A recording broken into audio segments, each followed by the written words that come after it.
আমি আসি। আমাদের গল্পগুলো যদি ভালো লেগে থাকে তাহলে অবশ্যই সাবস্ক্রাইব করে পাশে থাকবেন। ধন্যবাদ। আর আমি প্রিয়াঙ্কা। আমাদের গল্পগুলো যদি ভালো লেগে থাকে অবশ্যই আমাদের চ্যানেলকে সাবস্ক্রাইব করে পাশে থাকবেন। আমি রাহুল। জীবন মৃত্যুর মাঝে দাঁড়িয়ে আছি আমি। আমি রাহুল। হাতেও বেশি সময় নেই আমার, তাই কল দিলাম মিষ্টিকে। জয় গণিতে মাস্টার্স কমপ্লিট করে একটা সরকারি কলেজে চাকরি পায়। জয় কোনো ক্লাসে গ্যাপ দেয় নাই, আর পড়ালেখায়ও খুব ভালো ছিল, তাই পিছনে ফিরে তাকাতে হয় না। মাস্টার্স কমপ্লিট করার পরপরই চাকরির সন্ধান পেয়ে যায়। আর জয় দেখতে অনেক সুন্দর। জয়ের একটা হাসিতে অনেক মেয়ের ঘুম হারাম করে দিতে পারে। কলেজের প্রিন্সিপাল সাহেব জয়কে নিয়ে ক্লাসে প্রবেশ করে।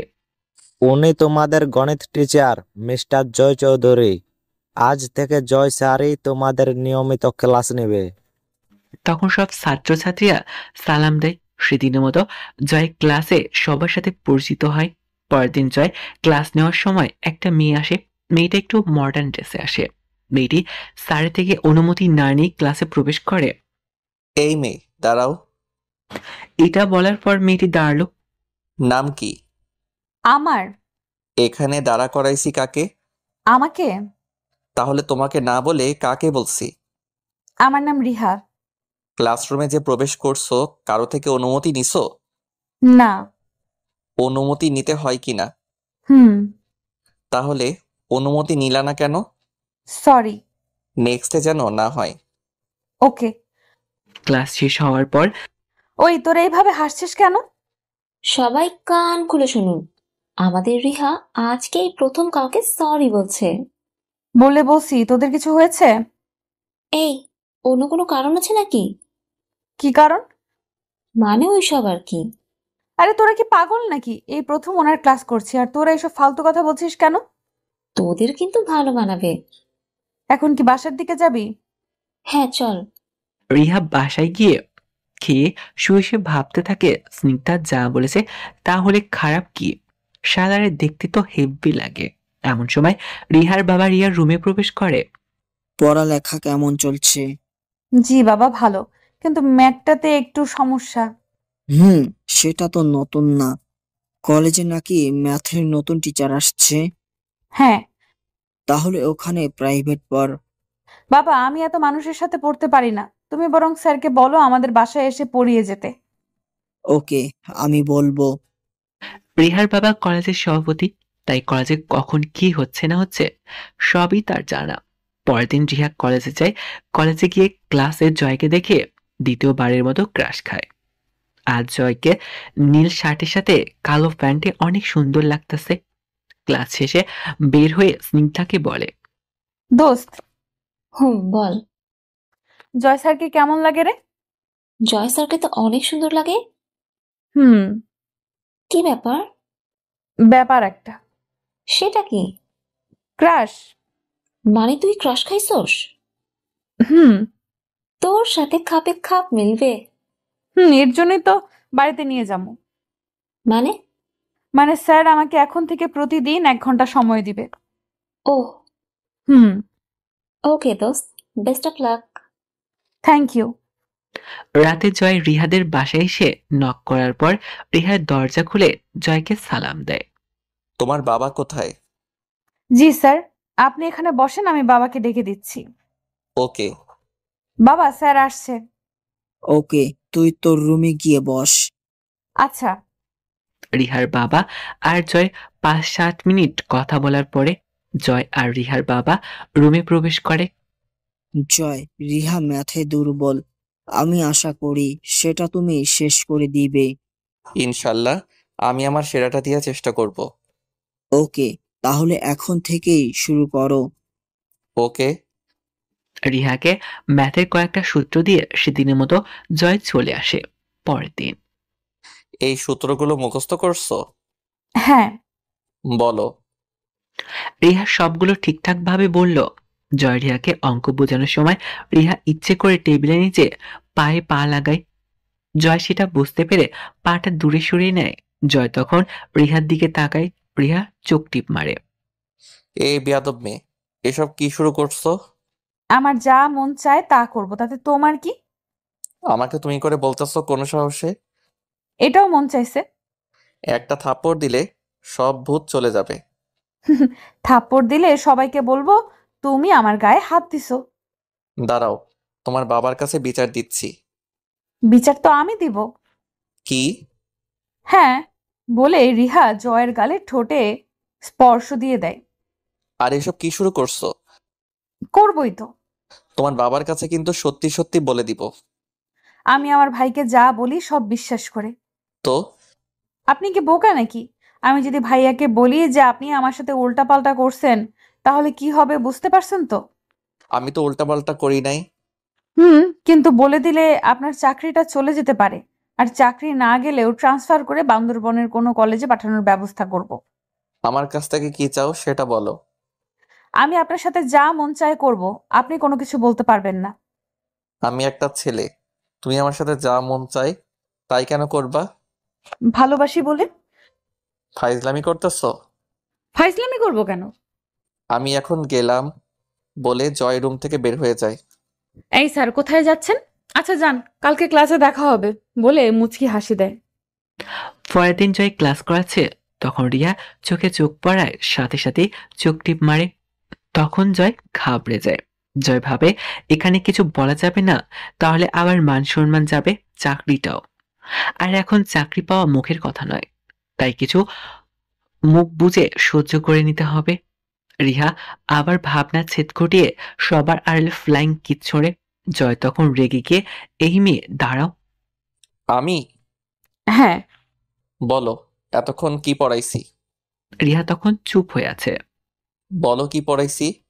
মনে নাই। মনে থাকবে কেন? মন তো অন্য জায়গায় দিয়ে রাখো। বেঞ্চে উঠে কানে ধরে দাঁড়াও। তখন সবাই জয়ের দিকে আর রিহার দিকে অবাক হয়ে তাকায়, কেননা এখন পর্যন্ত কোনো স্যার কোনো ছাত্রছাত্রীকে এইভাবে শাস্তি দেয় নাই। রিহা তখন নাক মুখ লাল হয়ে যায়। বলছি না দাঁড়াতে। তখন রিয়া আস্তে আস্তে বেঞ্চে উঠে দাঁড়ায়। কানে ধরো। তখন রিয়া কান্না করে দেয়। কানে ধরো বলছি। রিয়া কান্না ধরে শব্দ করে ঠোঁট ভেঙে কান্না করে দেয়। এইভাবে কতক্ষণ রাখার পরে বসায়। ক্লাস শেষ হওয়ার পর রিহার বান্ধবীরা ছাড়া সবাই ক্লাসরুম ত্যাগ করে।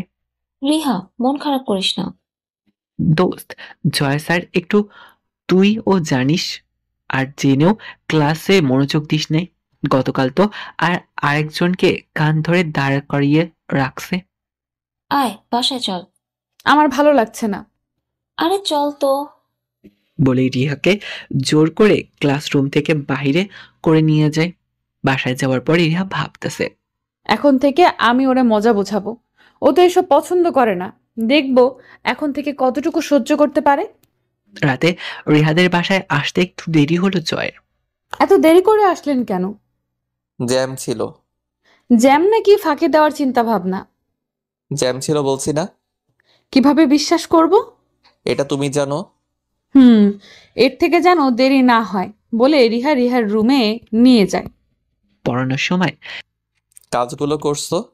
হ্যাঁ, দেখি। এই যে এখানে সব করছি। খাতা দেখার পর গুড।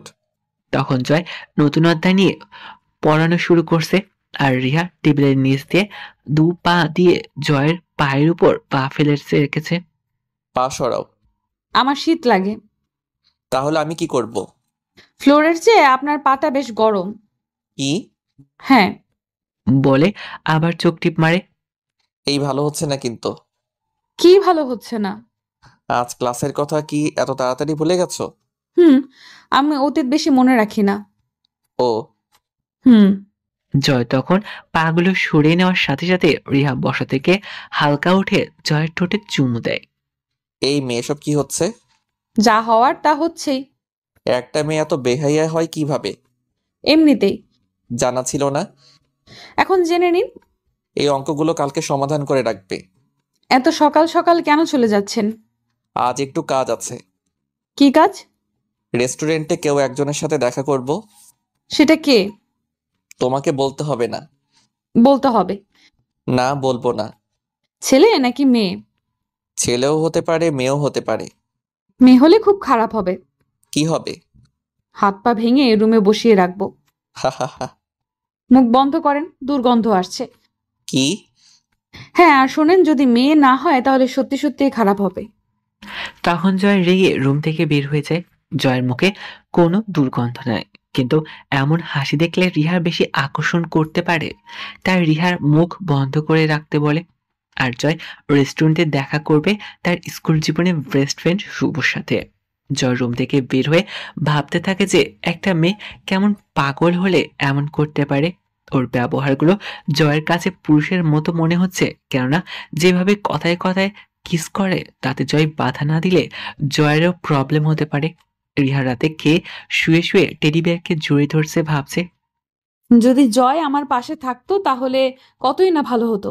জয় থাকলে এখন অনেক শক্ত করে জড়িয়ে ধরতাম আর তার উপরে উঠে ঠোঁটে ঠোঁট মিলিয়ে রাখতাম। কিস করতে করতে তাকে মাতাল করে দিতাম। এসব ভাবতে ভাবতে এক সময় রিহা শরীর শিরশির করে ওঠে। তখন রিয়া টেডি বিয়ারটাকে জড়িয়ে ধরে ঘুমের রাজ্যে ভ্রমণ করে।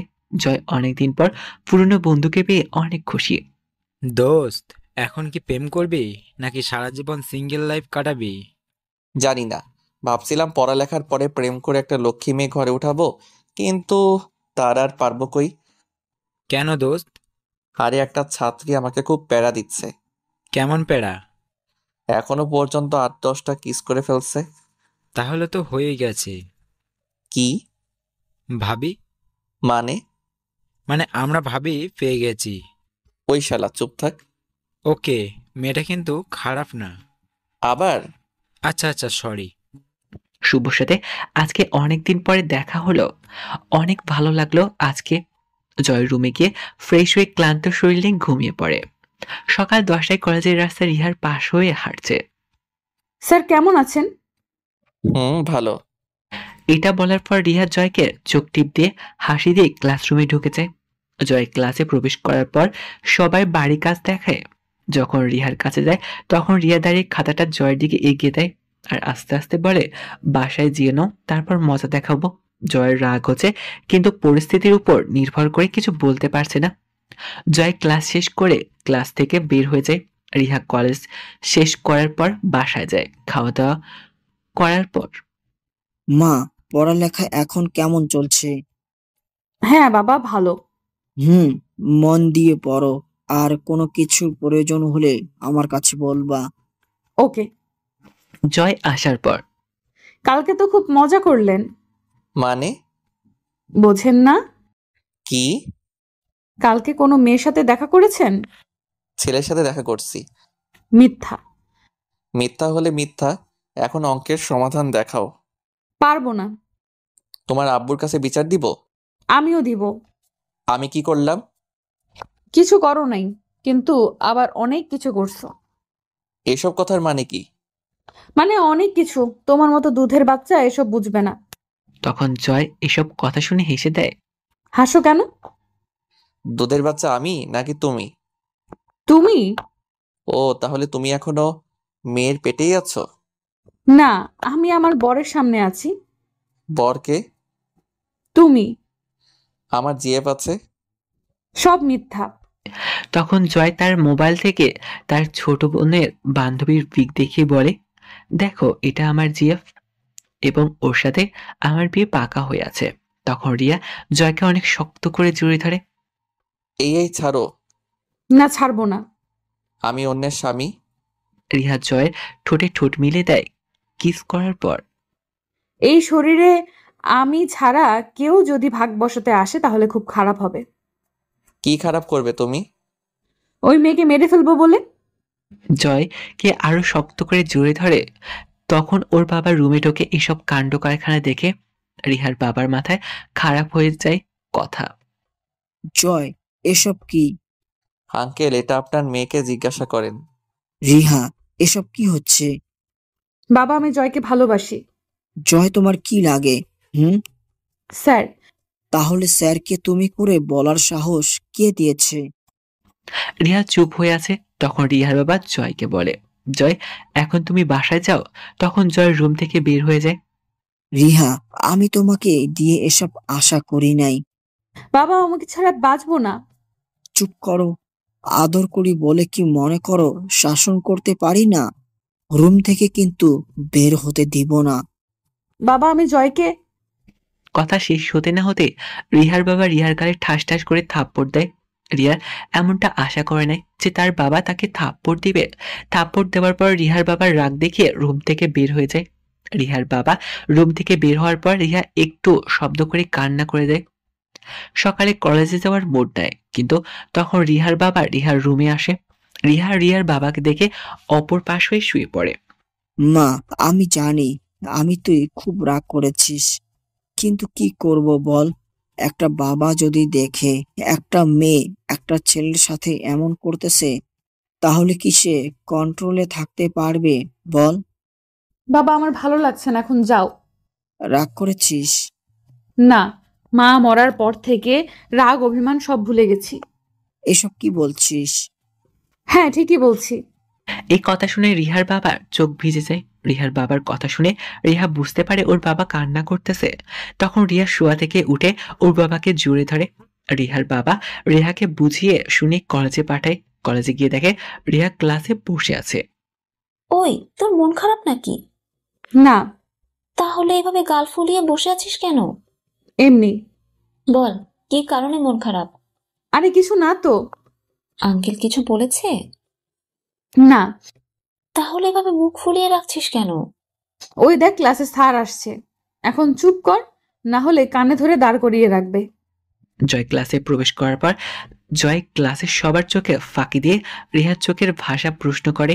এরা তখন ভাবে, শালা তোরে আমি মজা দেখামু, আমাকে থাপ্পড় মারি এখন চোখ দিয়ে ইশারা দিস, এখন থেকে বুঝামু তোরে আমি কি জিনিস। সবাই সবার কাজ বের করো। সবাই আনছে, কিন্তু রিহা বাড়ির কাজ করতে পারে নাই। এখন জয় এসে দাঁড় করে। কেন করো নাই? শরীর অসুস্থ ছিল। 2টা অঙ্ক করতে তেমন বেশি কষ্ট করতে হয় না। এই বলে জয় বলে যে 10 মিনিট এভাবে দাঁড়িয়ে থাকো। রিয়া কোনো কিছু না বলে দাঁড়িয়ে থাকে। ক্লাস শেষ হওয়ার পরে বাসায় যায়। আজকে বাসায় বাবা নেই, দেখবো জয় আজ কি করে সহ্য করতে পারে। একটু পরে জয় রিহাদের বাসায় নক করে। রিহা দরজা খুলে রুমে নিয়ে আসে। রুমে নিয়ে এসে জয়কে পেছন থেকে জড়িয়ে ধরে। এই মেয়ে এসব কি করছো? কি করছি? জড়িয়ে ধরছো কেন? মন চাইছে তাই। মন চাইলে কি ধরতে হবে নাকি? মনের চাওয়াগুলো পূরণ করতে হয়, না হলে মনটা বদদোয়া দেয়। কি? হ্যাঁ। এই কথা আমি জীবনেও শুনি নাই। শোনো নাই, এখন শোনো। ওয়ার্ল্ডে তোমার মতো জিনিস একটাই আছে মনে হয়, এর বেশি বানাই নাই। এই কথা বলছো কেন? কালকে এত বড় একটা থাপ্পড় খাইছো, আর আজকে আবার শুরু করছো? থাপ্পড় তো আমার বাবা দিছে, পারলে তুমি দাও, এখনই বিয়ে করে বাসায় নিয়ে যাওয়ার ব্যবস্থা করব। জয় মনে মনে বলে, এটা আমি ভালো করে জানি, না হলে তোরে এতক্ষণ থাপড়িয়ে দাঁতগুলো ফেলে দিতাম। কি হলো, মেয়েদের মতো দাঁড়িয়ে আছেন কেন? এটা বলাতে জয় আবার জ্ঞান শূন্যর মতো হয়ে যায়। স্যার। কি? লাভ ইউ আমার লক্ষ্মী স্যার। বলে ঠোঁটে কিস করে। ভালো হচ্ছে না কিন্তু। আমার কাছে অনেক ভালো মনে হচ্ছে। এমন করলে আমি আর আসবো না। না আসলে চাকরিটা খেয়ে দেব। জয় পরিস্থিতি খারাপ, তাই কিছু বলতে পারছে না। এই শোনো, আমরা হানিমুন কোথায় করব? উগান্ডাতে। কি? হুম। তোমার রুচি এত খারাপ? আরে রুচি খারাপ না। তাহলে এসব বলো কেন? কি বললে? উগান্ডার কথা বললা কেন? ভালো লাগছে তাই। ভালো লাগছে না তাই না? এই বলে রিহা জয়ের শার্টের গলায় ধরে কাছে এনে ছোটে চুমু খায়। চুমু খাওয়া মাত্র দরজার নক করার আওয়াজ আসে। এই রে, বাবা আসছে বলে দৌড় দিয়ে দরজা খুলে দেয়। জয় আসছে। হ্যাঁ। ওকে পড়ানোর পরে বলিস আমাদের সাথে ডিনার করে যেতে। ওকে বাবা, আজকে তোমার বউয়ের হাতে রান্না খেয়ে যাবা। মানে? আমি রান্না করছি তো তাই। তো বউ কোথা থেকে আসলো? বউ কোথায় থেকে আসলো মানে? এই আমি তোমার কে? তুমি আমার ছাত্রী। ছাত্রী আবার বউও? না। হ্যাঁ। যদি না স্বীকার করো তাহলে খারাপ হবে। কি খারাপ করবা? নারী নির্যাতন মামলা দিয়ে আমাদের বাড়িতে ঘর জামাই হিসাবে নিয়ে আসবো। রিয়া তখন উঠে জয়ের কোলে গিয়ে নাকে নাক লাগিয়ে। এই তুমি এভাবে হাসো কেন? জানো না এভাবে হাসলে আমি ঠিক থাকতে পারি না, তবুও হাসো। বলে ঠোঁটে কিস করে। রিহা, তুমি একটা মেয়ে, তোমার ইজ্জতের অনেক দাম, সেটা কেন তুমি বুঝতে চাও না? কি বুঝবো? বিয়ের আগে সব ভালো না। তাহলে আমাকে বিয়ে করে নাও। না, আমি এখন বিয়ে করতে পারবো না। বিয়ে করে নাও না। জয়, আমি তোমাকে অনেক অনেক ভালোবাসি। তোমাকে আমি আমার পাশে চাই। প্লিজ জয়, আমাকে বিয়ে করে নাও না। রিহা, আমি যাচ্ছি। বলে রিহাকে কোল থেকে জোর করে উঠিয়ে বসা থেকে উঠে টেবিল থেকে মোবাইল নিয়ে বের হওয়ার জন্য প্রস্তুত হয়। তোমাকে ডাকছে কে? বাবা। কেন? তোমার শ্বশুর বলবে যে তোমার বউয়ের হাতের রান্না খেয়ে যেতে, বলে মুচকি হাসি দেয়। আবার? হুম, যাও, বাবা বসে আছে তোমার জন্য। 9টার দিকে জয়কে নিয়ে রিহা আর রিহার বাবা ডিনার করে। খাবার খাওয়ার পরে জয়, কলেজের কি অবস্থা? জি আলহামদুলিল্লাহ, ভালো। হুম। আর রিহার? হ্যাঁ, আগের থেকে ভালো, আশা করি এবার ম্যাথে ভালো করবে। আচ্ছা শোনো, তুমি কি রুম ভাড়া করে থাকো? হ্যাঁ। তুমি কয়টা টিউশনি করাও? 2টা। ও, ওইটা ছেড়ে দাও আর আমাদের বাসায় এসে পড়ো। কারণ রিহাকে এক সাবজেক্টে পাশ করালে হবে না, সব বিষয়ে ভালো করতে হবে। কিন্তু কোনো কিন্তু নয়, টাকার কোনো সমস্যা নাই, বাড়িতে থেকে কলেজ করবা আর রিহার পড়াগুলো দেখিয়ে দিবা। Okay uncle. ওকে। আড়াল থেকে এসব শুনে তো রিয়া আরো খুশি হয়ে যায়। রিয়া ভাবে, শালারে এখন থেকে সামনে পাবো সব সময়। কত ভালো হয়েছে বাবা, তোমাকে অনেক অনেক থ্যাঙ্কস। এসব ভাবতে ভাবতে রিহার বাবা ডাক দিয়ে বলে দরজা আটকে দিতে। তখন রিয়া দরজা আটকে দিয়ে গিয়ে সিঁড়ির কাছে গিয়ে উঁকি মেরে জয়কে আরেকবার দেখে নেয়। 2 দিন পর জয়ের বাসা চেঞ্জ করে রিহাদের বাসায় ওঠে। রিয়া জয়কে সবসময় কাছে দেখতে পারবে এটা ভেবে রিহার মুখে হাসি ফুটে ওঠে। জয় সবকিছু নিয়ে আসার সময় রিহা ছাড়া বাসায় কেউ নেই। এই, তুমি নিচে থেকে সবকিছু এনে রাখো, আমি গুছিয়ে দিচ্ছি। ওকে, তোমার কাজ করতে হবে না। স্বামীর কাজ বউ না করলে কে করবে শুনি? আরে সব সময় এটা কেন বলো? 1000 বার বলবো, এখন নিচ থেকে বাকিগুলো নিয়ে আসো। দুজন রুমটাকে অল্প সময় গুছিয়ে ঠিকঠাক করে নেয়। থ্যাঙ্কস। কেন? এতক্ষণ কাজ করার জন্য। আমি কি কাজের মহিলা নাকি যে থ্যাঙ্কস দিতে হবে? তা না। তাহলে? আচ্ছা, এখন যাও, আমি ফ্রেশ হব। ওকে। দুপুরের দিকে রিহার বাবা বাসায় এসে জয়কে দেখতে পেয়ে অনেক খুশি হয়। 3জনে দুপুরে খাবার খেয়ে কতক্ষণ কথা বলে যে যার রুমে চলে যায়। রিহা কতক্ষণ পরে জয়ের রুমে গিয়ে দেখে জয় চোখ বুজে আছে। তখন রিয়া আস্তে আস্তে করে জয়ের কপালে রিয়া একটা চুমু দেয়। রিয়া বুঝতে পারে জয় ঘুমিয়ে গেছে, তাই ঠোঁটে একটা চুমু খেয়ে এসে পড়ে। জয় সন্ধ্যার দিকে ছাদে যায়। ছাদে গিয়ে জয় তো অবাক হয়ে যায় যে এত সুন্দর সুন্দর ফুল এখানে কিভাবে হলো। জয় তখন খুব সহজে বুঝতে পারে এগুলো রিহার যত্নে করা। আসলে মেয়েটা আসলে সব দিক দিয়ে সুন্দর, ঠিক ওর মতোই ফুলগুলো ফুটে আছে। রিহা যখন হাসে তখন গালে টোল পড়ে আর ঠুটনি নিচে তিলটা যেন হাসিটার সাথে মিশে যায়। ওরে দেখলে যে কোনো ছেলেই প্রেমে পড়ে যাবে। এমন সময় জয়ের ভাবনা ছেদ ঘটিয়ে রিয়া ছাদে আসে। রিয়া এসে জয়ের পেছন থেকে জড়িয়ে ধরে। জড়িয়ে ধরলে কেন? স্বামীকে না ধরলে কাকে ধরবো? আমি তোমার স্বামী না, ছাড়ো। চিল্লানি দিলে ভালো হবে? কি? হ্যাঁ, মনে করো এখন চিল্লানি দিলাম, তারপর বাবা সহ আশেপাশের মানুষ আসবে, তারপর বলবো তুমি আমাকে জড়িয়ে ধরছো। এরপর মানুষ কি করবে জানো তো? কি করবে? ওলে আমার বাবুটি কিছু বোঝে না। ওরা এসে তোমাকে মারবে, তারপর আমার সাথে বিয়ে হয়ে যাবে। চুপ করো। বলে জোর করে রিহাকে ছাড়িয়ে নিচে নেমে যায়। রিয়া এসব দেখে হেসে দেয়। রিয়া আরো কতক্ষণ ছাদে দাঁড়িয়ে থেকে নিচে নেমে আসে। জয় রুমে গিয়ে ভাবতে থাকে, এটা কি ঠিক হচ্ছে? রিহা আমাকে ভালোবাসে, কিন্তু এটা কি আদৌ সম্ভব হবে? এমন প্রশ্ন নিজেকে নিজে করতে থাকে। তখন রিয়া বই খাতা নিয়ে জয়ের রুমে আসে। জয় তখন বিছানা থেকে উঠে বসে। রিয়া মুচকি হাসি এসে চোখ দিয়ে ইশারা দেয়। অঙ্কগুলো করছো? না। করো নাই কেন? এমনি। কানে ধরো। এই নেন, সবগুলো করে আনছি। তাহলে প্রথম যে না বললা? তোমার রাগে চেহারাটা ভীষণ সুন্দর। আল্লাহ জানে। কি? তুমি ছেলে না মেয়ে? তোমার কি মনে হয়? আল্লাহ জানে আর তুমি জানো।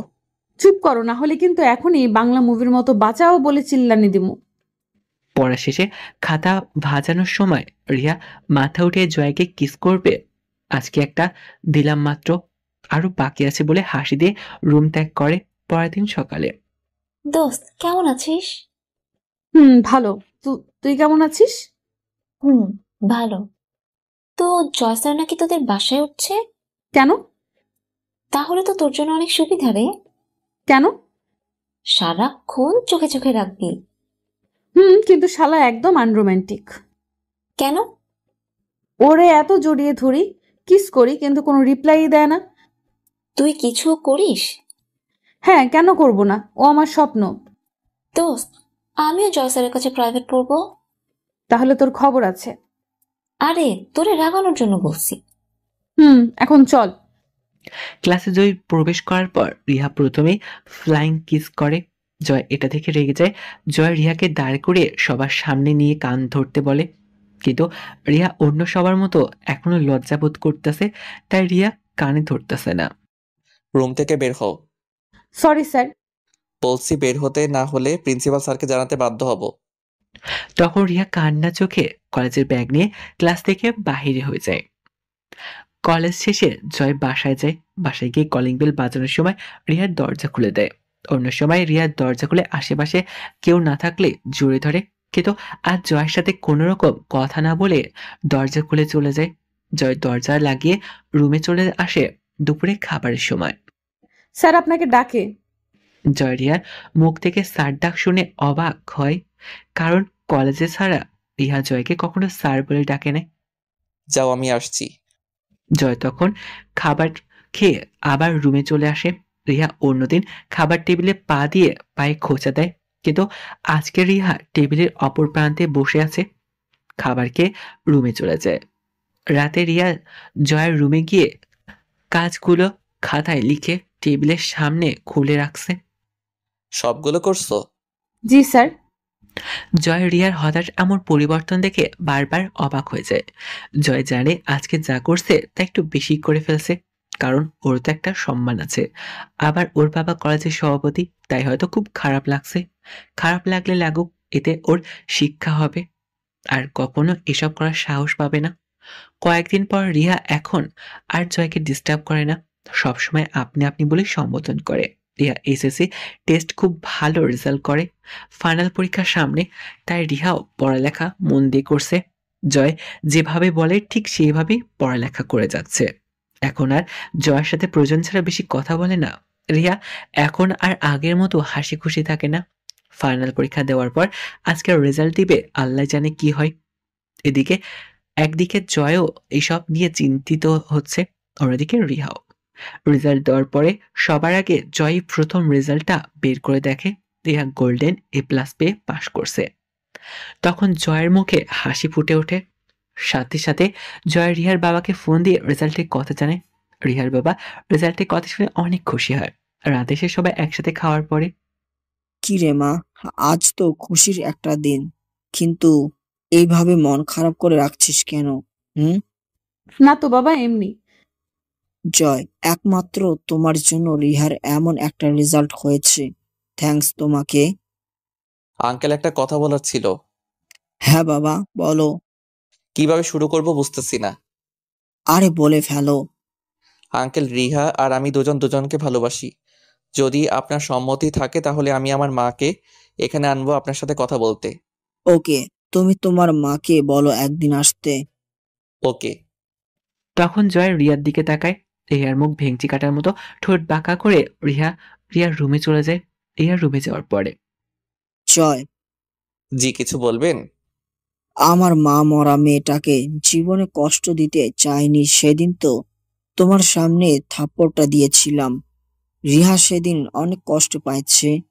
তোমরা একে অপরকে ভালোবাসো, তাই এইগুলো বলছি। রিহার মা মারা যায় যখন ওর বয়স 3 বছর।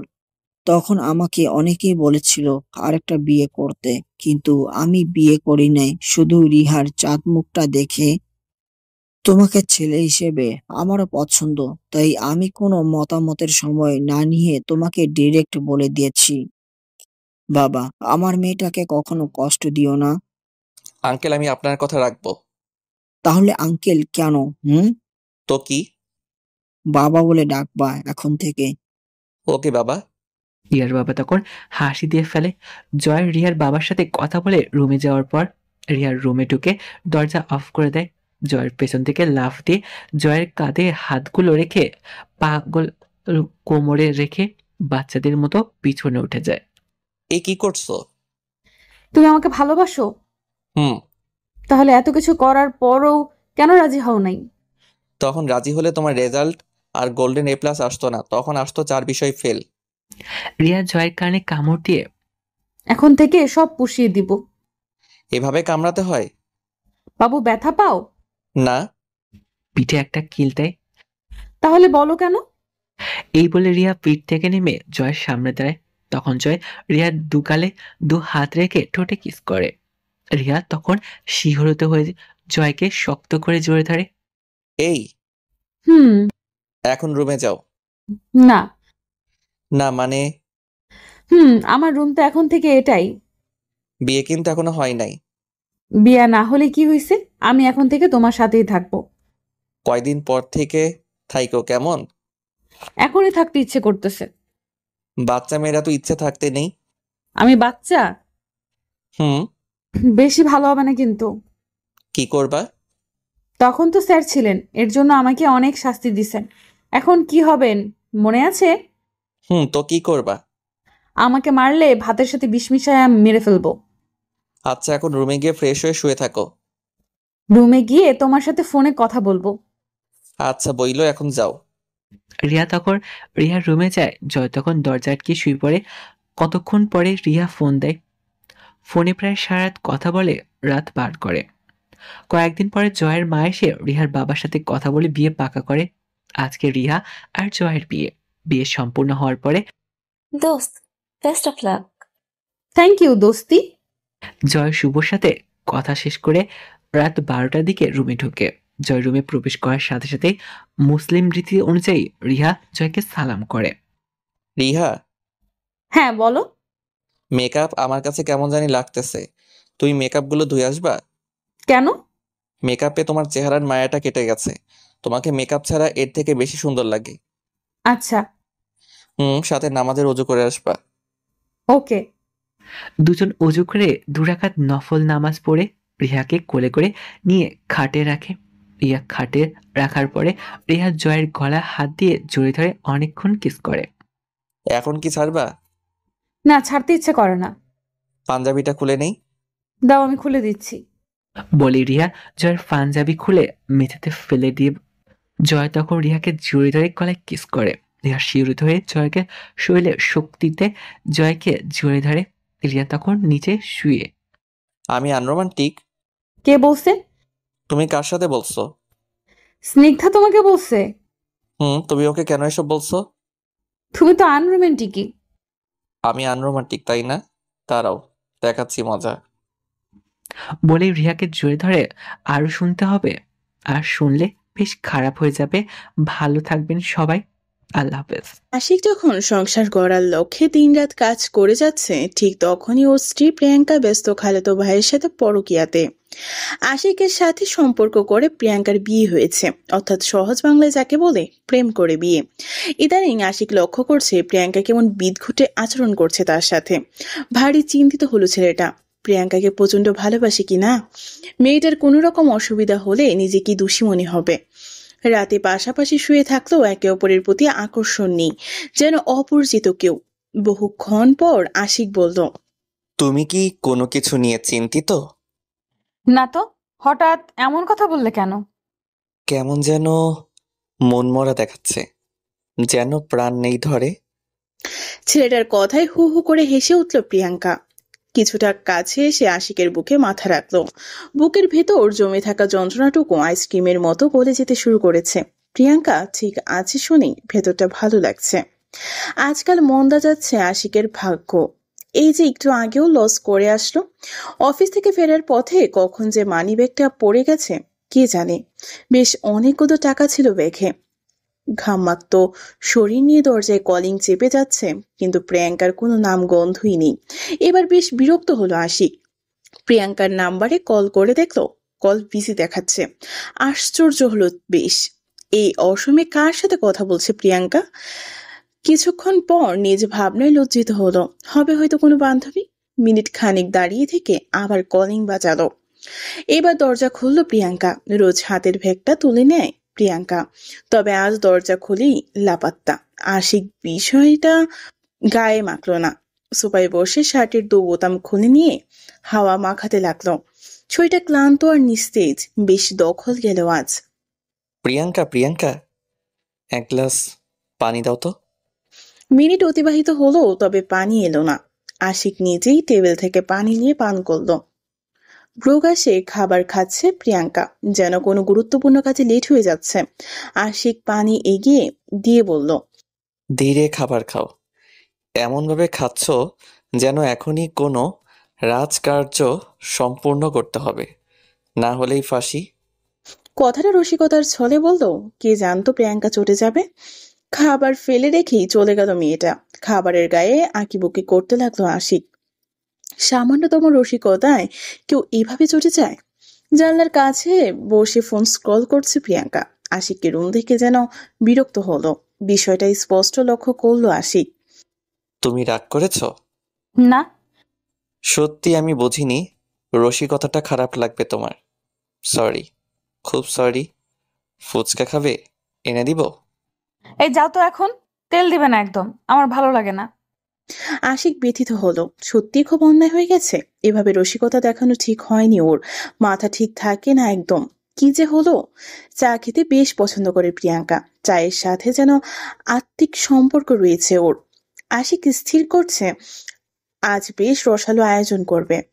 দোকান থেকে পাও ভাজি আর সিঙ্গারা এনেছে, সাথে নিজ হাতে করেছে গরম গরম চা। স্বাদটা খুব ভালো না হলেও খারাপ হয়নি তেমন। বারান্দায় বসে হেসে হেসে ফোনে কথা বলছিল প্রিয়াঙ্কা। আশিকের আগমন ভালো লাগেনি বোধ হয়। চোখ মুখ কুচকে নিল সহজে। আশিক ঠোঁটটা প্রসারিত করে বলল, চা বানিয়েছি, সাথে গরম গরম সিঙ্গারা আর পাও ভাজি। কোথায়? টেবিলে রেখেছি। আচ্ছা আসো। মন ভালো হয়ে গেল আশিকের। যাক, বোটের রাগ অভিমান ভেঙেছে তবে। একসাথে বসে চা পান করলো দুজনই। সাথে কিছু খুশ গল্পও হলো। দুজনই যেন সুন্দর হাসি খুশি কপুত কপুতি। সময়টা বেশ ভালোই গেল। প্রিয়াঙ্কার রাগ কমে যাওয়ার পর বেশ কয়েকটা দিন দুজনের মাঝে মনোমালিন্য হলো না, বরং সুখকর কিছু সময় অতিবাহিত করলো।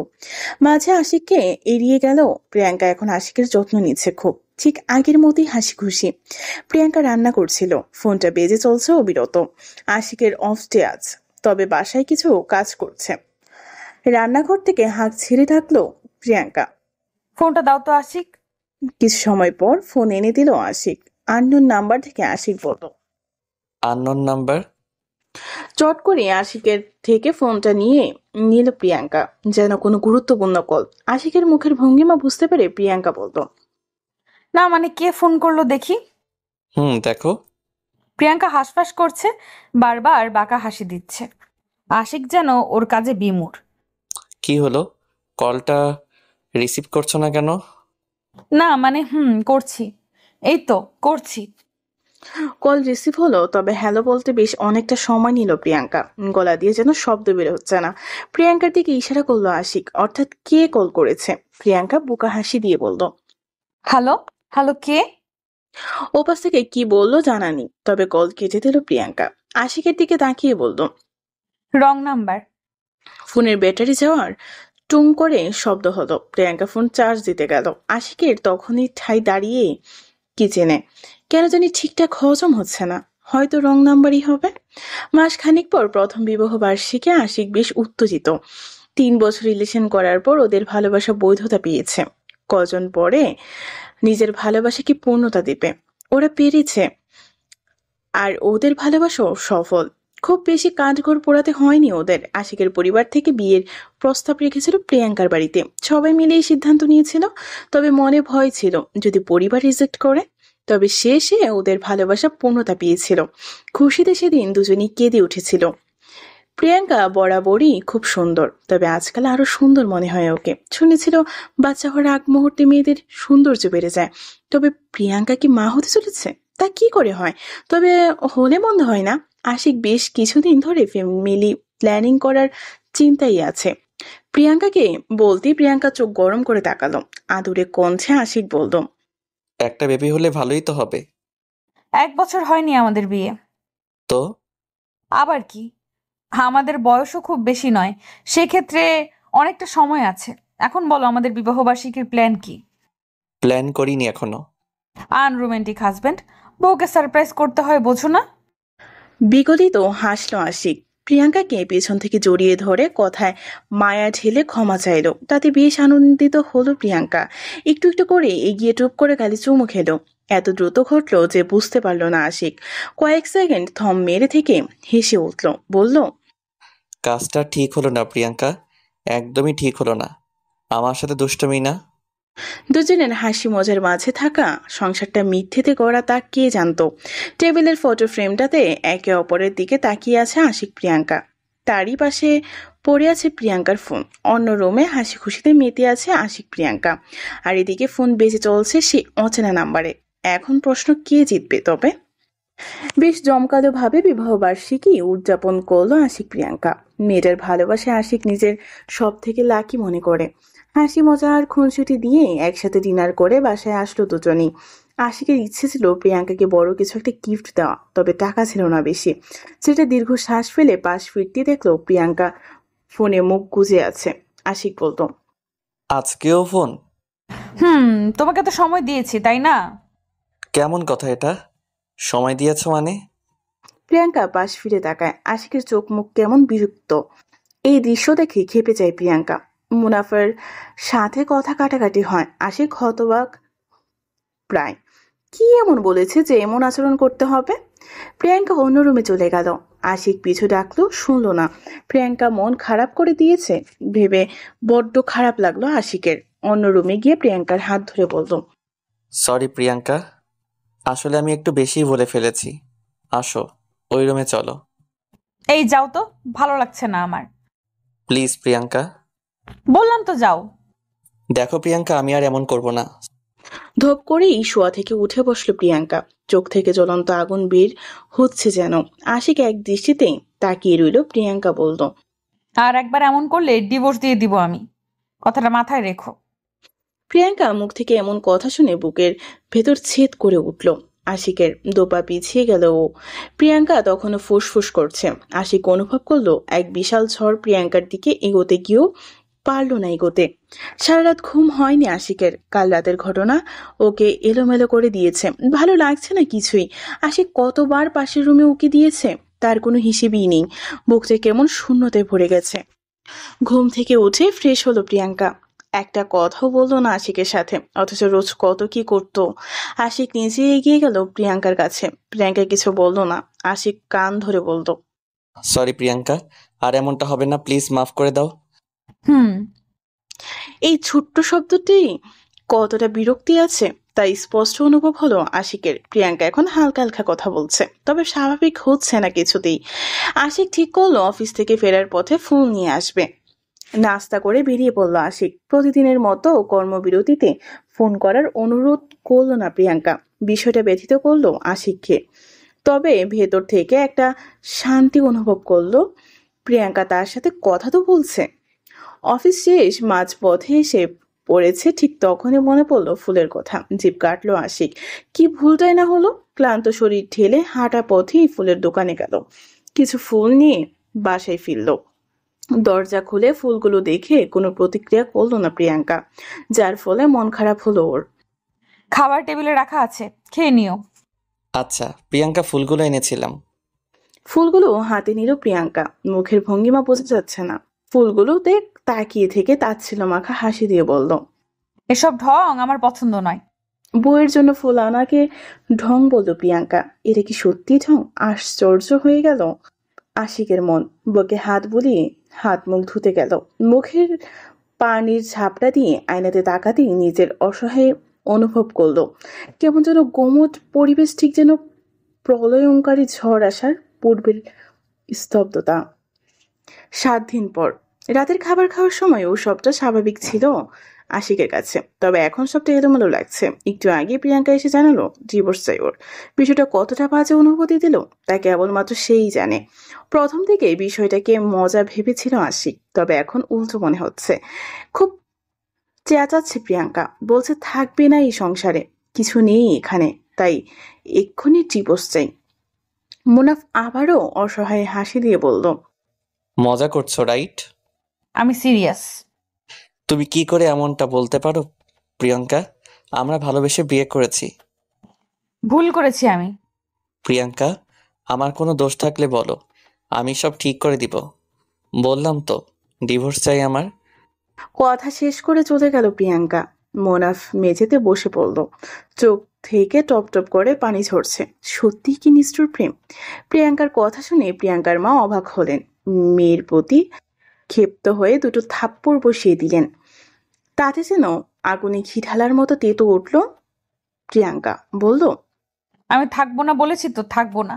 আমার ডিভোর্স লাগবে, আর সেটা যত দ্রুত সম্ভব। কেন ডিভোর্স দিবি তুই? আশিককে তুই ভালোবেসে বিয়ে করেছিস। ভুল করেছি, এখন সেই ভুলের মাসুল দিব আমি। মোনাফ চোখের পানি মুছে বলল, আরেকবার ভাবা যায় না? না, ভাবা যায় না। দু পরিবার স্তব্ধ। কে কি বলবে যেন ভাষা খুঁজে পাচ্ছে না। এক পাশে বসে পাগলামো করতে লাগলো প্রিয়াঙ্কা, যেন আশিকের সাথে থাকলে এক্ষুনি গলায় ফাঁস দিয়ে আত্মহত্যা করবে। আশিকের মা কাঁদছেন, ছেলের বউ এমনটা কেন করছেন ঠিক অনুধাবন করতে পারলেন না তিনি। বারবার আশিককে দোষারোপ দিয়ে বলছেন বৌমার কাছে ক্ষমা চা। আশিক নিজের ভুল বুঝতে পারল না, তবুও বারবার ক্ষমা চাইল সবার সম্মুখে। তবে প্রিয়াঙ্কা নারাজ, তার ডিভোর্স চাই। দুই পরিবার মিটিং এ বসলো। আশিকের অবস্থা ভালো না। সবাই যখন বলল কি করবে তুমি, তখন হাউমাউ করে কেঁদে দিল ছেলেটা। বুকটা শূন্য হয়ে যাচ্ছে ওর। সবাই একে অপরের মুখ চাওয়াচাই করছে। প্রিয়াঙ্কাকে বোঝাতে লাগলেন সবাই। প্রিয়াঙ্কা কর্কশ কণ্ঠে বলল, ও যদি ডিভোর্স না পায় তো আমি বিষ পান করে আত্মহত্যা করব। উপস্থিত থাকা সকলে কিছুটা ঘাবড়ে গেলেন, কারণ প্রিয়াঙ্কা কয়েকবার উঠে গেল রুমের দরজা দিতে। আশিক হতভাগ, কি এমন দোষ! গ্রামের সবাই স্থির হয়েছে এক স্থানে। প্রিয়াঙ্কার গ্রামের বড় বড় ব্যক্তিরা আর আশিকের গ্রামের গণ্যমান্য ব্যক্তিরা বিচার করবেন। প্রিয়াঙ্কাকে আনা হলো। আশিক আগে থেকেই সেখানে বসেছিল। প্রিয়াঙ্কার দিকে মায়ার দৃষ্টিতে তাকালো, তবে প্রিয়াঙ্কার চোখ মুখে তাচ্ছিল্য। চেয়ারম্যান বলতেন, তোমরা তো ভালোবেসে বিয়ে করেছো, তাহলে এখন ডিভোর্স কেন চাও? কারণ আমি ভুল করেছি, ওর সাথে থাকতে চাই না আমি। আর তুমি? আশিককে উদ্দেশ্য করে কথাটা বললেন চেয়ারম্যান। কয়েক ফালি দীর্ঘশ্বাস ফেলে আশিক বলল, আমি ডিভোর্স চাই না। কথাটা বলা মাত্র কোমর থেকে ছোট ছুরি বের করে রিফা বলল, ডিভোর্স না পেলে আমি এই মুহূর্তে আমার হাতের রক কেটে ফেলবো। সকালে আতঙ্কগ্রস্ত কয়েকজন মহিলা প্রিয়াঙ্কার থেকে ছুরি নিয়ে এলেন। ইতিমধ্যে চেয়ারম্যান বসা থেকে উঠে দাঁড়িয়েছেন। তিনি বুঝে গেছেন এদের ডিভোর্স না হলে রক্তারক্তি হবেই। আশিক নিজেও এখন সিদ্ধান্ত নিয়েছে প্রিয়াঙ্কার যা চাইবে তাই হবে, তবে ভেতরটা চাইছে না সেটা। চেয়ারম্যান সবার জন্য আলোচনা করে বললেন, এভাবে তো সংসার হবে না, কত ভেজাল হচ্ছে দেখতেই পাচ্ছেন সবাই। তাছাড়া কাউকে সংসার করার জন্য জোরাজুরি করার অধিকারও আমাদের নেই। এখন সিদ্ধান্ত হলো দুইজনকে ডিভোর্স করিয়ে দেওয়া। প্রিয়াঙ্কা ঠোঁটের কোণে হাসি, আর আশিকের চোখের কান্ডিসে জল। মিথ্যে ভালোবাসার মায়ে পড়ে বিসর্জন দিচ্ছে মূল্যবান অস্ত্র জল। ডিভোর্সের দিন প্রচন্ড কান্না পাচ্ছে আশিকের, অথচ প্রিয়াঙ্কা মুখে লেগে আছে 32 দাঁতের হাসি। আশিক নিজের ভালোবাসা রক্ষার্থে শেষবারের মতো এগিয়ে যায় এক ব্যর্থ চেষ্টায়। প্রিয়াঙ্কার হাত দুটো বুকে চেপে ধরে বলে, প্রিয়াঙ্কা, আমাকে ছেড়ে থাকতে পারবে তুমি? আমি তোমাকে খুব ভালোবাসি। কি আছে তোর? না আছে টাকা, আর না দেখতে ভালো। কথাটা কতটা অপমানজনক তা বলার বাহিরে। আশিকের রাগ হলো খুব, নিজের প্রতি আর প্রিয়াঙ্কার প্রতি। ইচ্ছে হলো প্রিয়াঙ্কাকে সাথে নিয়েই মরে যেতে। হাজারো কষ্ট নিয়ে আশিক বলল, জামাই হারালে জামাই পাবা, তবে এই যে আমি আশিক নামক মানুষটাকে আর পাবা না। ভালো থেকো, ভালোবাসার মানুষ হিসেবে এটাই চাইব। তবে প্রতারণার জন্য আমার অভিশাপ রইল, কখনো সুখী হবা না তুমি। টাকা থাকলে সুখের অভাব হয় না, টাকা দিলেই সুখ কিনতে পারবো। প্রিয়াঙ্কার কথাতে তাচ্ছিল্য হাসলো আশিক। কষ্ট হচ্ছে খুব, তবে ভাগ্য যে ওর সাথেই নেই। আফসোস, ভুল মানুষকে ভালোবেসেছে ও। ডিভোর্স পেপারে সাইন করার পূর্বে আশিক বলল, আল্লাহ যেন তোমার আগে আমার মরণ না দেয়, আমি যেন তোমার পতন দেখে তারপরই মরতে পারি। এখন আমি 30 লাখ টাকার মালিক। ম্যাডাম ডাকবি, বুঝছিস? ম্যাডাম ডাকবি, ফকিন্নির বাচ্চা। আরে বেইমান, আমি 30 বিঘা জমির মালিক, কম করে হলেও 2 কোটি টাকার মালিক। তুই বুঝলি না সেটা? ওটা তো তোর মা বাবার জমি, তোর কিছুই নেই। বেইমান, যা চলে যা তুই, চাই না তোর মিথ্যে ভালোবাসা। তাচ্ছিল্য হাসলো প্রিয়াঙ্কা।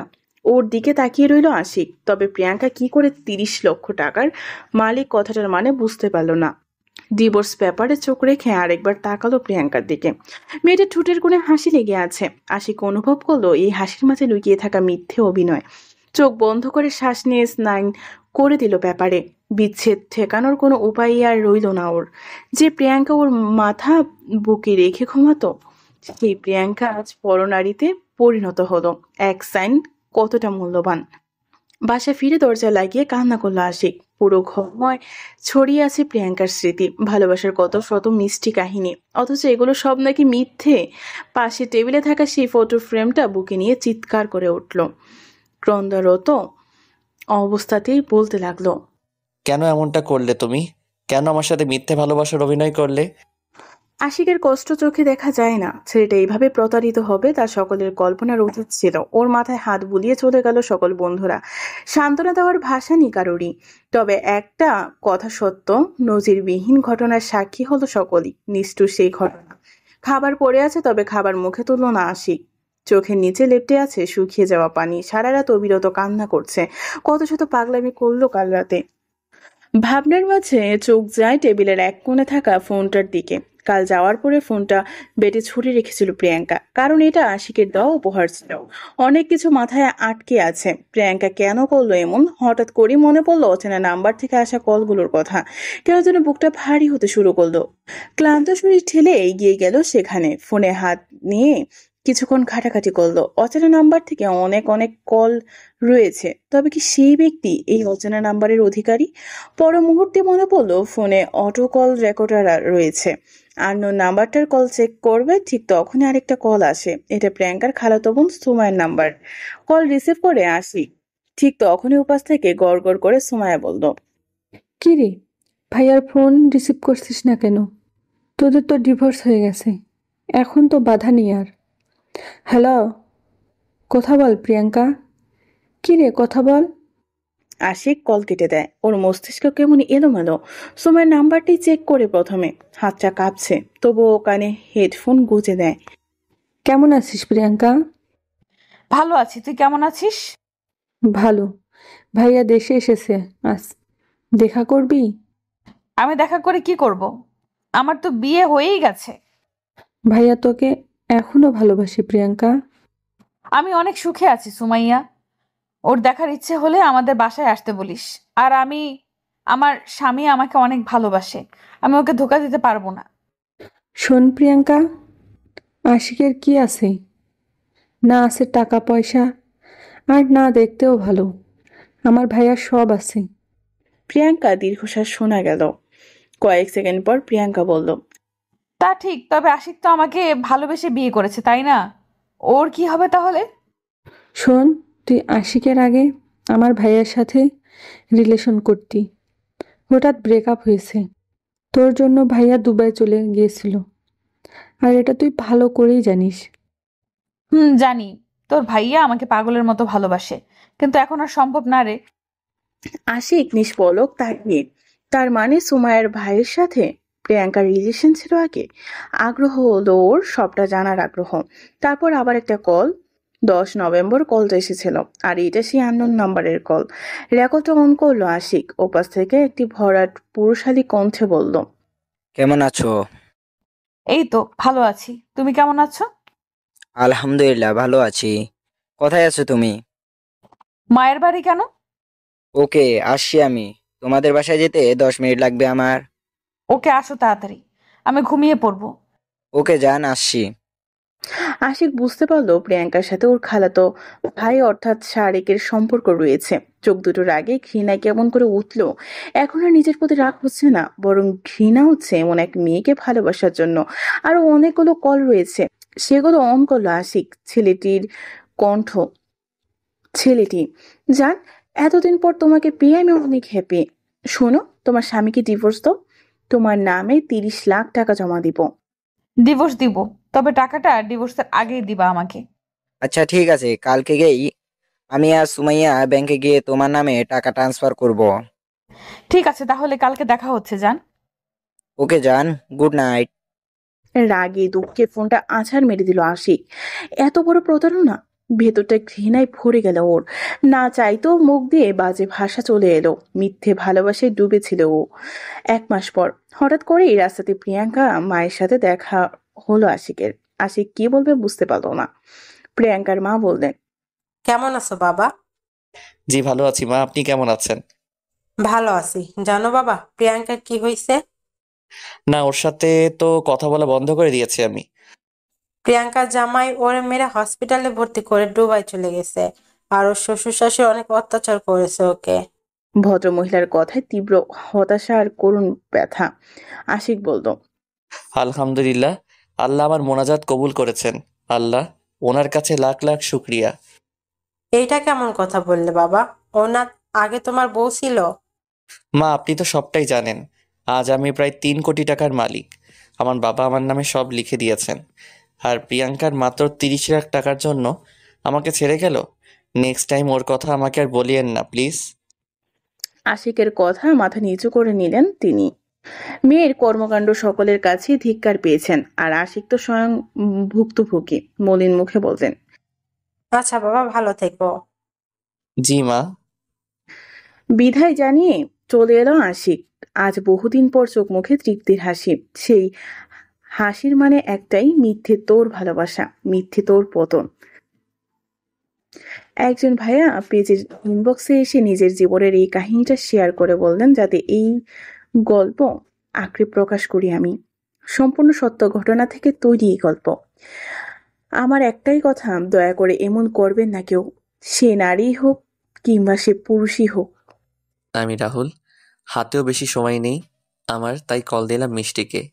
মিষ্টি হলো আমার এক্স গার্লফ্রেন্ড। আমি জান্নাতুল তাজরিয়া মিষ্টি। আমি বাংলাদেশের নামকরা একজন ডাক্তার। একদিন আমি আমার চেম্বারে বসে কাজ করছিলাম। হঠাৎ করে আমার ফোন বেজে উঠল। ফোনটা হাতে নিয়ে দেখলাম আমার প্রাক্তন প্রেমিক রাহুলের ফোন। ফোনটা রিসিভ করার কোনো ইচ্ছে ছিল না, কেন জানি রিসিভ করলাম। ওপাশ থেকে বলল, কেমন আছো? প্রচণ্ড ভালো থাকা যাকে বলে। আমিও প্রচণ্ড ভালো আছি। আচ্ছা, ফ্রি আছো তুমি? হাতে একটু কাজ আছে। ফ্রি হয়ে কল দিতে পারবে? চেষ্টা করব বলে ফোন রেখে দেই। আমি কাজে যেন মন দিতে পারছি না। হঠাৎ করে রাহুল কেন আমায় কল দিল? আমার সাথে তো ওর সব কিছু শেষ। তাহলে কি জন্য কল দিল? আচ্ছা, কথা বলার সময় ওর গলাটা কেমন যেন লাগছিল। ধুর, আমি এত চিন্তা করছি কেন? সব শেষ তো আমার সাথে রাহুলের। মিষ্টি যাক, এতদিনে অনেক শক্ত হতে পেরেছে। এইটাই তো আমি চেয়েছিলাম। কিছু সময় পর মিষ্টি আমায় কল দিয়ে কল ওয়েটিং পায়। আমি তখন আমার ডাক্তারের সাথে কথা বলছিলাম। আমি তখন কল ব্যাক করলাম। নতুন গার্লফ্রেন্ডের সাথে কথা বলছিলে বুঝি? আমি মিষ্টির কথা শুনে হাসলাম। হাসছো? আচ্ছা, কি যেন কল করেছো বলো? নিজের মনের সাথে অনেক লড়াই করেও তোমায় ফোন দিতে হলো। আমায় কিছু টাকা দিতে পারবে? তোর লজ্জা করে না আমার কাছে টাকা খুঁজতে? শালা ফাউল! তুই তোর জিএফ নিয়ে ঘুরবি আর আমার কাছে টাকা চাইতে লজ্জা করে না? আসলে তোদের মতো রাস্তার ছেলে ছোট লোকরা টাকার জন্য যা খুশি করতে পারে। নিজেকে আর কত ছোট করবি? তোর প্রতি যে আমার সামান্য সম্মানটা ছিল সেটা শেষ করিস না। সরি। বুঝতে পারলাম রাহুল কান্না করছে। আমার এরকম করে বলা তো ঠিক হয়নি। রাহুলকে রাস্তার ছেলে আর ছোট লোক বলা আমার ঠিক হয়নি। আচ্ছা, রাহুলের কি সত্যি টাকা প্রয়োজন? আজ 1 বছর পর আমার সাথে যোগাযোগ করবে কেন? অতীত। আমার সাথে মিষ্টির ব্রেকআপ হয় আমি যখন অনার্স প্রথম বর্ষে পড়ি। আমি তখন ছোটখাটো একটা জব করতাম। সারাদিন যখন পরিশ্রম করে বাসায় আসতাম, তখন মিষ্টির সাথে কথা বললে আমার সব কষ্ট নিমিষেই শেষ হয়ে যায়। আমি আমার সব কিছু দিয়ে মিষ্টিকে ভালোবাসতাম, কিন্তু পরিস্থিতি যে আমার বিপক্ষে থাকবে সেটা কে জানতো। কাজে থাকাকালীন আমি হঠাৎ করে মাথা ঘুরে পড়ে যাই। ডাক্তারের কাছে গেলে ডাক্তার আমায় পরীক্ষা করে বলে আমি ব্লাড ক্যান্সার, আর আমার একটা কিডনি পুরোপুরি ড্যামেজ, আর আরেকটা 50%। আমার সেদিন ডাক্তারের কথা শুনে অনেক কান্না করেছিলাম। আমি তখন ডাক্তারকে সব খুলে বলি। আমার যে ডাক্তার চিকিৎসা করেছিলেন তিনি ছিলেন মহিলা ডাক্তার। এসব থেকে যত তাড়াতাড়ি মায়া কাটাতে পারবেন ততই ভালো হবে। আমি তখন ডাক্তারের সাথে প্ল্যান করি, যে করেই হোক আমি যেন মিষ্টির চোখে খারাপ হতে হবে। তা না হলে মিষ্টি আমার জন্য মিষ্টি পাগল হয়ে যাবে, কারণ পাগলিটা আমায় অনেক ভালোবাসে। তাই আমি একদিন ওই ডাক্তারকে নিয়ে মিষ্টির সামনে গিয়ে বলি যে আমার আর ওই ডক্টর ম্যামের বিয়ে হয়ে গেছে। আরও অনেক কিছু বলি। তখন মিষ্টি, তুই যে রাস্তার ছেলে তা প্রমাণ করে দিলি। তুই টাকার জন্য আমায় ছেড়ে দিলি। আজকের পর আমিও টাকা ইনকাম করে তোরে দেখাবো। যাই হোক, আজকে পৃথিবীটা ছাড়ার আগে আমার মিষ্টিরা সাথে কথা বলে নিলাম। এখন মরেও শান্তি পাবো। মৃত্যুর স্বাদ গ্রহণ করার আগে দোয়া পড়ে নিলাম, ইয়া আল্লাহ। এই বলে রাহুল শেষ নিঃশ্বাস ত্যাগ করে। তখন ডাক্তার কল দেয় মিষ্টিকে। হঠাৎ আমার ফোনে কল আসে। আমি দেখতে পাই একটা অপরিচিত নাম্বার থেকে কল আসছে। আমি রিসিভ করতেই ওপাশ থেকে একজন বলল, ম্যাম আপনি এই হসপিটালে চলে আসেন, রাহুলের এই অবস্থা। কল কেটে দেয়। আমি তখন হ্যালো হ্যালো বলি, কিন্তু কোনো সাড়া শব্দ নেই। মিষ্টি তাড়াতাড়ি করে হাসপাতালে যায়। গিয়ে দেখে যে একটা লাশকে ঘিরে সবাই দাঁড়িয়ে আছে। আমি সামনে যেতেই রাহুলের সাথে আসে সেই মেয়েটি। ডাক্তার অ্যাপ্রন পরে দাঁড়িয়ে আছে। মিষ্টি তখন কিছু বলার আগে লাশের মুখ থেকে কাপড় সরিয়ে দেয়। তখন মিষ্টি দেখে যে রাহুল শুয়ে আছে। তখন মিষ্টি ওই মেয়েকে বলে, রাহুল, কি হয়েছে? এরকম শুয়ে আছো কেন? Ma'am, he is no more. বলছো কি তুমি? হ্যাঁ ম্যাম, এটাই সত্যি। তুমি না ওর বউ? না ম্যাম, আমি স্যারের বউ না। এটা শুধু আপনাকে দেখানোর জন্য। আমায় দেখানোর জন্য মানে? ম্যাম শুনুন তাহলে। সব শুনে মিষ্টি কান্না করে দেয়। এই কান্না দেখার মানুষটি আজ ওই পরপারের বাসিন্দার। তখন ডাক্তার বলে, রাহুলের শেষ ইচ্ছা ছিল আপনি তার কবরের পাশে একটা গোলাপ রেখে আসবেন। মিষ্টি এখন প্রতিদিনই রাহুলের কবরের সামনে গিয়ে কান্না করে আর একটা করে গোলাপ রেখে আসে। গল্পটা কেমন হয়েছে অবশ্যই লাইক কমেন্ট করে জানাবেন আপনাদের মতামত।